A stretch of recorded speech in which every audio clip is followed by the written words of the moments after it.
Hi, welcome to our channel where we share the most intriguing stories. Jack had always known trouble could come knocking, but he never expected it to arrive in a sleek black SUV with a smiling tyrant in designer heels. His land had been in his family for generations, untouched by outsiders, until the HOA decided it was theirs for the taking. They should have known. Jack wasn't the surrendering type. Jack had lived on his 150-acre farm for as long as he could remember. The land had been in his family for generations, passed down from his grandfather, who had worked the soil with the same calloused hands that Jack now used to till, plant, and harvest. His days were filled with the rhythmic cycle of farm work, the sun dictating his schedule, the seasons shaping his life. It was a simple existence, but it was his, and he wouldn't trade it for anything. That was until the new HOA moved in. The trouble started subtly. A neatly typed letter arrived in the mail one morning, stamped with the official logo of the newly established Homeowners Association. Jack raised an eyebrow as he read it. The letter was an invitation, no, a request, for him to join their community association. It spoke in broad, flowery language about unity, shared responsibility, and maintaining property values. Jack chuckled at the absurdity. His farm had nothing to do with the sprawling, cookie-cutter suburban development that had cropped up on the outskirts of his land. He wasn't interested in any association telling him what to do with his property. He responded with a polite but firm refusal, mailing back a written letter stating he was not interested in joining the HOA. He had assumed that would be the end of it. A month passed, and another letter arrived. The wording was almost identical to the first, except this time there was an implied expectation that he should reconsider. Jack tossed the letter into the trash without responding. Then a third letter. This time the HOA was not just inviting him to join. They were making a proposal. They suggested that part of his land, particularly the portion nearest to their new development, was underutilized and could be better served as a recreational area for the community. Their plan included constructing a luxurious swimming pool, a lounge area with deck chairs, and a clubhouse. In exchange, they offered him what they described as a reasonable monthly payment. Jack's patience wore thin. This wasn't an offer, it was an attempt at coercion. He drafted a letter much less polite than his first, firmly stating that his land was not for sale, lease, or any kind of use outside of his own farming needs. He requested that the HOA cease all further communication with him. For a while, it seemed like his message had finally gotten through. The letters stopped coming, and Jack was left in peace. Then, 2 days after sending his final rejection, a car pulled up to his property. Jack had been outside checking his fences when he spotted the sleek, black luxury SUV rolling up his dirt driveway, its tires kicking up dust against the afternoon sun. He wiped his hands on his jeans and straightened as the vehicle came to a halt. The door swung open, and out stepped a woman who looked like she belonged on the cover of a high-end real estate magazine. She was dressed in an expensive blazer, her blonde hair perfectly styled in a sharp bob, oversized sunglasses perched on her nose. The way she carried herself radiated self-importance. Behind her, a tall man in a black security uniform stepped out, arms crossed over his broad chest. Jack exhaled slowly, already sensing trouble. The woman approached with a broad, artificial smile and extended a manicured hand. "Jack, is it?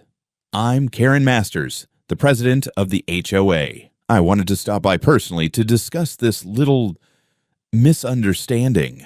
Jack didn't take her hand. He simply nodded, his expression unreadable. Karen withdrew her hand smoothly, as if she had expected the snub, and continued, her tone airy and condescending. "You see, there's been quite a bit of confusion about your refusal to join our association. Everyone in the HOA is simply baffled as to why you wouldn't want to be a part of our wonderful community. And, well, we thought it might be best to have a face-to-face chat." Jack folded his arms across his chest. "Ain't no confusion. I told you in my letters. I'm not interested. This is my land, and I'm not looking to share it." Karen let out a soft, patronizing laugh. "Oh, Jack, you're making this sound so dramatic. This is a modern world. Communities work together. The HOA would bring you so many benefits: security, increased land value, better infrastructure, and you wouldn't even have to change a thing. You could keep farming, of course." Jack's jaw tightened. "Lady, I don't need security, and I sure as hell don't need anyone telling me what to do with my land." Karen's smile didn't falter, but her eyes hardened just a bit. "Jack, I don't think you're quite understanding the opportunity here. This isn't about taking anything from you. It's about integrating. We all win." Jack took a step forward, voice firm. "Not interested. And I don't want you or anyone else from your HOA on my property again. Next time you come out here without permission, I'll consider it trespassing." Karen regarded him for a long moment before nodding slowly. Then, as if flipping a switch, she beamed again and took a step back. "Well, I certainly hope you reconsider. Either way, best of luck to you, Jack." With that, she turned on her heel, motioning for the security man to follow. Jack watched as they climbed back into the SUV and drove off, disappearing in a cloud of dust. Jack exhaled, shaking his head. He had a bad feeling about this. The days following Karen's visit were eerily quiet. Too quiet. Jack had half expected another letter, maybe even another visit, but nothing came. At first, he thought that perhaps his firm rejection had finally gotten through. Maybe the HOA had decided to leave him alone. Then, the strange occurrences began. It started with unfamiliar cars lingering near the edge of his property. At first, Jack assumed they belonged to lost travelers or curious onlookers admiring the farmland. But the pattern quickly became clear. The cars would stop near his fences, idling for a few minutes before slowly driving away. Some stayed longer, windows rolled up, silhouettes visible behind tinted glass. Others parked along the tree line, just out of direct sight, as if watching. One afternoon, Jack was repairing the fence near the northern edge of his land when he noticed a man standing just outside his property line, holding a clipboard and jotting down notes. The man barely acknowledged him when Jack called out, only muttering something about a survey before quickly leaving. Jack's gut told him that it wasn't just a coincidence. Then, the inspection started. The first was a surprise visit from a county zoning official claiming to be responding to an anonymous complaint about improper land use. The inspector poked around for nearly an hour, checking permits and zoning regulations, only to find nothing wrong. A few days later, a state agriculture official showed up unannounced, citing another anonymous report about potential contaminated soil. Again, nothing was found. Jack had been farming this land for years. He knew every inch of it, every blade of grass, every row of crops. The accusations were baseless, but they weren't stopping. Within a month, Jack had received 3 separate inspections, each one tied to vague, unfounded complaints. It was no coincidence. Someone was trying to make his life difficult. And then, there was the van. Jack first noticed it late one evening as he finished up feeding the livestock. The sky was darkening, the last traces of sunlight dipping below the horizon. As he wiped the sweat from his brow and started toward the house, he caught sight of something in the distance, a white utility van, half hidden behind the trees near his western property line. Its headlights were off, but he could see the faint glow of interior lights through the windshield. He stood there, watching. The van didn't move. Jack took a step forward, gripping the hammer in his hand a little tighter. Still, the van remained. It wasn't until he started walking toward it that the engine suddenly roared to life. Tires kicked up dirt as it peeled away, vanishing into the night. The next evening, it was back. This time, Jack was prepared. He had his flashlight and his rifle slung over his shoulder as he approached. But just like before, the moment he got too close, the van sped off. They were watching him. Whoever was behind this wanted him to know he was being watched.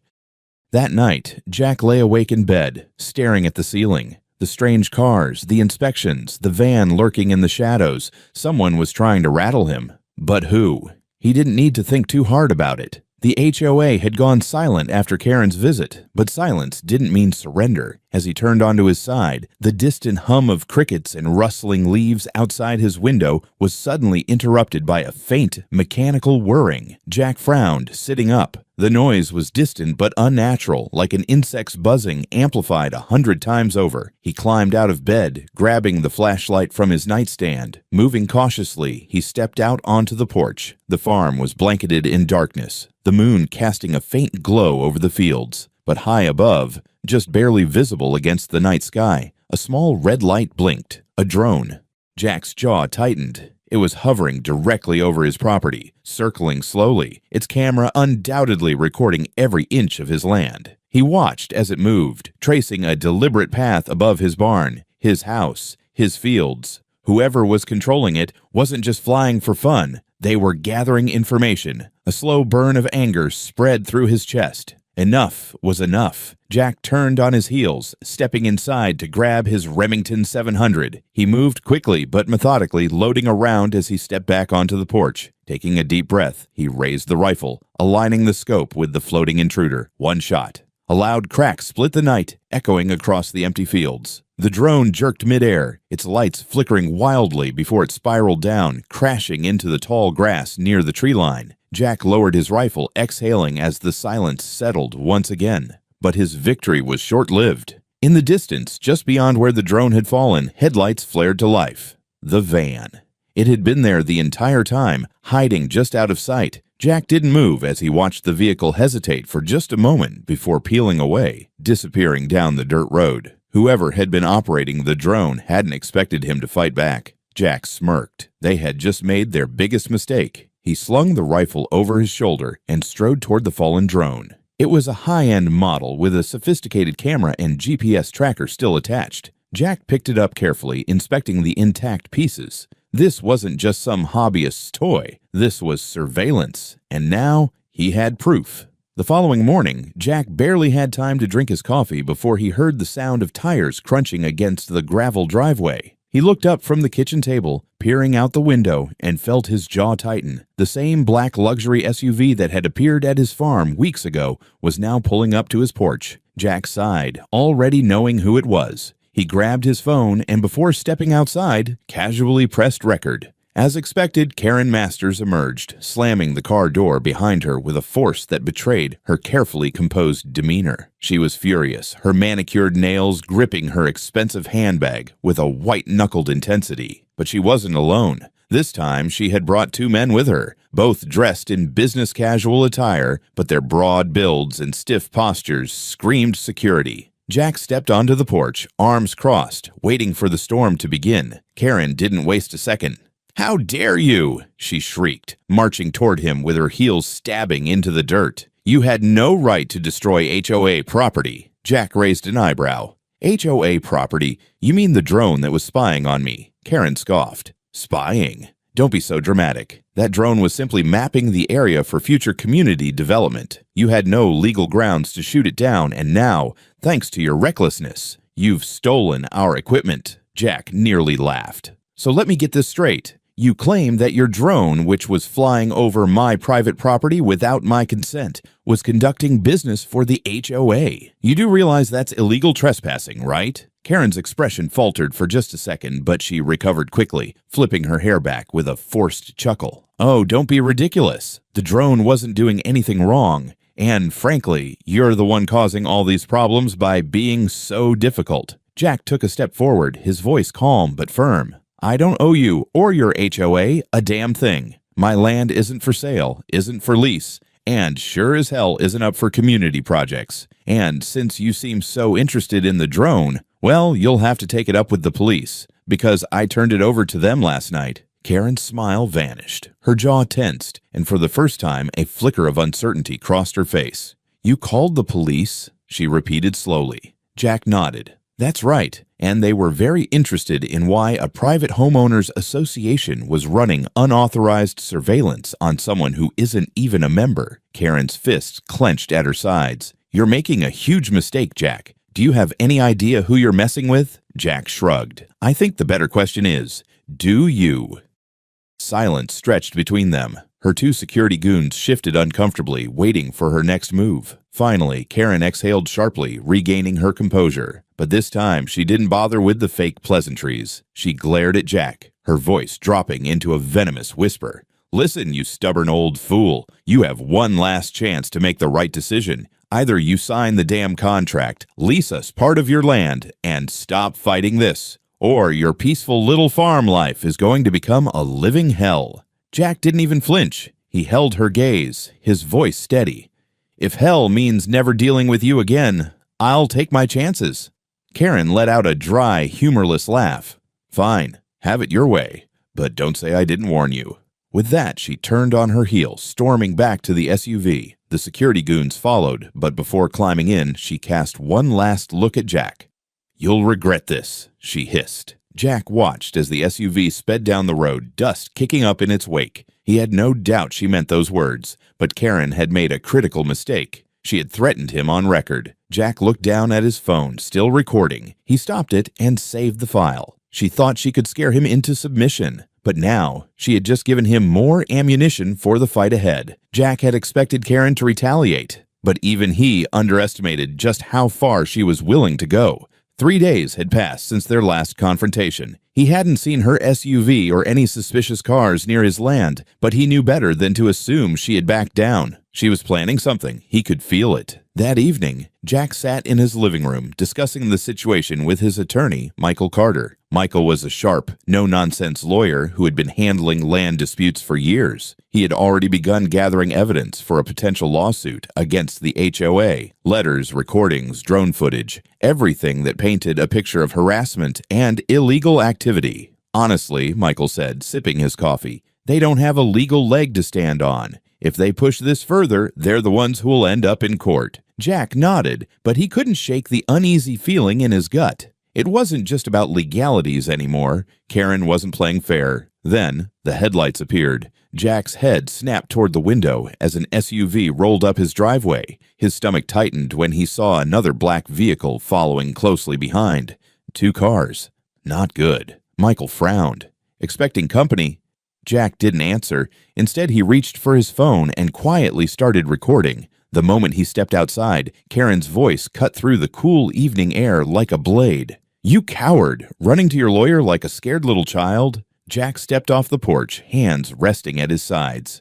"I see you brought some friends," he said, eyeing the 2 large men standing beside her. They weren't just security goons. These men were built like enforcers. Karen smirked. "Well, since you insist on escalating things legally, I thought I'd come by one last time to offer you a way out." Jack said nothing. He already knew where this was going. "You're going to drop your lawsuit," Karen continued, her voice sickly sweet. "And in return, I'll make sure you don't regret this little misunderstanding. It's a win-win." Jack tilted his head. "And if I don't?" Karen's smile faded. She glanced at the 2 men beside her. "Then I'm afraid we'll have to handle things differently." One of the enforcers stepped toward Jack, cracking his knuckles. Jack exhaled slowly, glancing over his shoulder toward the house. He knew Michael was inside, listening. "Let me get this straight," Jack said, dragging out the moment. "If I don't back down, you're going to—" "What? Have your boys rough me up? Destroy my property?" Karen sighed dramatically. "Jack, you're making this so difficult. Why are you holding on to this stupid farm like it's some sacred ground? You could be making real money if you just played along. But no, you had to be stubborn. And now, well," she gestured toward her men, "now we have to do things the hard way." One of the enforcers lunged. Jack reacted on instinct, grabbing the nearest object, an old wooden shovel, and swung hard. The impact slammed into the first man's ribs, sending him stumbling backward with a grunt of pain. The second enforcer, however, was faster. Before Jack could react, a heavy fist collided with his jaw, sending him reeling backward. He barely had time to recover before he was tackled to the ground. Pain shot through his back as the weight of the enforcer pressed him down. A second later, the first man recovered and grabbed his arms, twisting them behind his back. Jack struggled, but they were stronger. Too strong. Karen crouched down beside him, smiling like a snake. "This could have been so much easier, Jack," she whispered. "But no, you just had to make me the villain." Jack spat at her feet. "You always were." Karen sighed and stood, dusting off her expensive jacket. "Tie him up, load him in the car. We'll make sure he learns his lesson." Jack's heart pounded. He knew what this meant. They weren't just going to rough him up. They were planning something worse. But before they could finish, the distant sound of sirens cut through the night. Karen's head snapped up, her eyes widening in shock. Jack let out a short, strained laugh. "Guess you took too long." The enforcers hesitated. Then, in an instant, chaos erupted. The first man bolted for the car. The second, still holding Jack down, released him and took off running. Karen, realizing what was happening, scrambled toward the SUV. "Get in! Get in!" Too late. Flashing red and blue lights flooded the driveway. Jack barely had time to sit up before 4 police officers swarmed in, weapons drawn. "On the ground! Now!" The enforcers dropped immediately. Karen, still by her SUV, tried to put on an air of innocence. "Officers, this is all a big misunderstanding." But Jack was already holding up his phone. "Got it all recorded," he said, shaking off the pain in his wrists. "Threats, assault, attempted kidnapping. It's all here." The lead officer didn't hesitate. "Karen Masters, you're under arrest." For the first time, Karen lost her composure completely. "What? You can't do this!"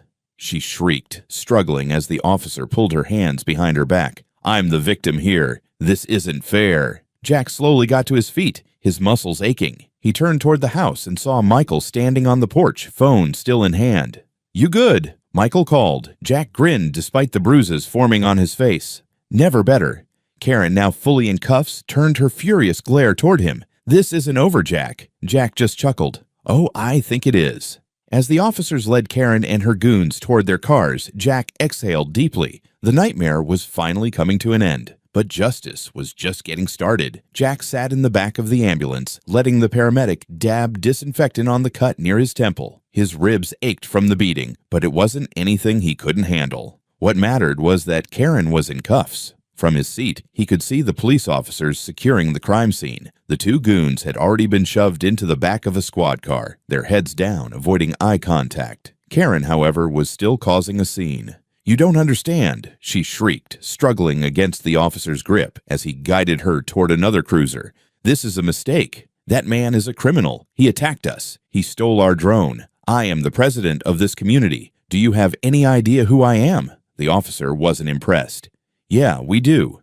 And you're under arrest for attempted kidnapping, assault, and conspiracy to commit a crime. You have the right to remain silent." "This is harassment," Karen howled. "I will sue this entire police department. My lawyer will—" "Anything you say can and will be used against you in a court of law," the officer continued, completely unfazed as he shoved her into the back seat and slammed the door shut. Jack smirked. Michael walked up to him, arms crossed. "Well, that was satisfying." Jack nodded.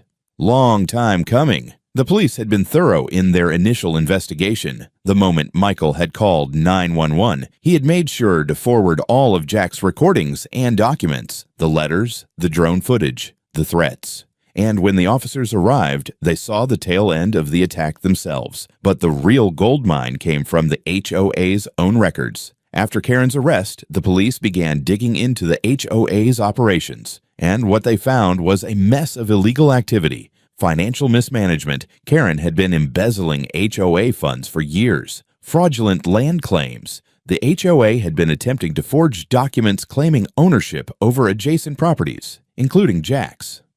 Multiple reports of HOA harassment. Jack wasn't the first person they had tried to bully into submission. When detectives searched Karen's personal and HOA office files, they found proof of her involvement in the drone surveillance, the staged inspections, and even the anonymous complaints meant to get Jack shut down. By morning, the case against her was airtight. Jack received a call from Detective Ramirez, the lead investigator, later that day. "Just wanted to let you know," Ramirez said, his tone professional but clearly amused. "Karen Masters is completely screwed." Jack chuckled. "Music to my ears." "With all the evidence we've got," Ramirez continued, "the DA is looking to stack charges against her. It's not just assault and trespassing anymore. We're talking fraud, harassment, illegal surveillance, and attempted property theft." Jack leaned back in his chair, exhaling. "She really thought she was untouchable, huh?" "People like her always do," Ramirez said, "until they get caught." Jack glanced out the window at his farm, his land, his home. Karen had thought she could take it from him. Now she was the one losing everything. Jack sat in the front row of the courtroom, his hands folded calmly in his lap as he watched Karen Masters take her seat at the defendant's table. She looked nothing like the arrogant, untouchable HOA president she had once been. Gone were the expensive clothes, the polished confidence, and the smug superiority. In their place was a woman who knew she had already lost. Her eyes darted nervously around the room, her hands fidgeting in her lap as she whispered furiously to her attorney. The trial had been swift. With the overwhelming amount of evidence against her, Karen's defense had no leg to stand on. Jack had taken the stand, recounting the months of harassment, threats, and the attempted kidnapping in detail. The prosecution had played the recordings of her threats, displayed the documents proving fraudulent land claims, and presented witness testimony from other homeowners who had suffered under her HOA's reign. But the real nail in the coffin was the footage from the police body cams the night Karen had been arrested.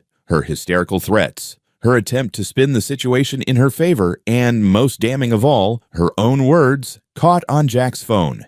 Either you sign the damn contract, or your peaceful little farm life turns into hell.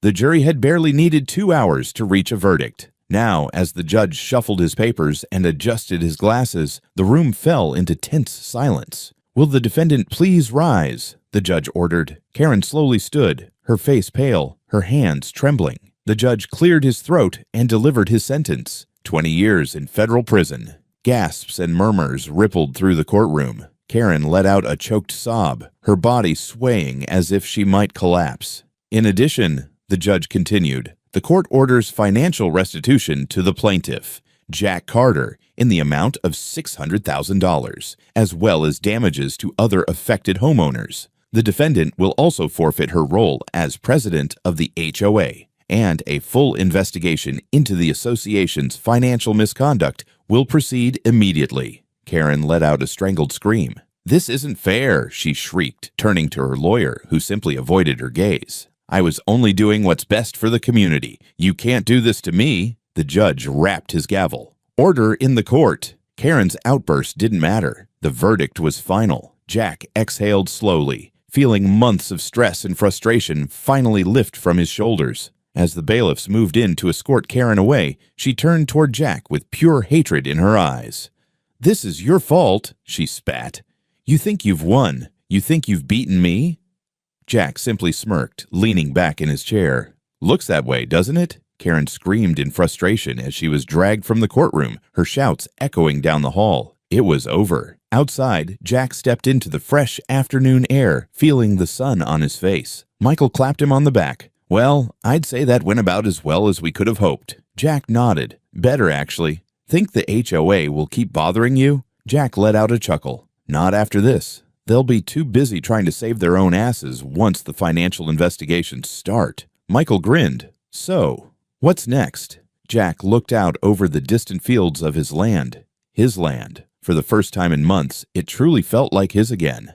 "I think I'll just enjoy my farm," he said simply. "No HOA, no drones, no lunatics trying to take what's mine. Just me, my land, and a quiet, peaceful life." Michael smirked. "Sounds good to me."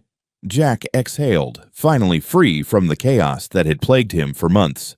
Karen was gone. The HOA was crumbling, and his farm, his home, was safe.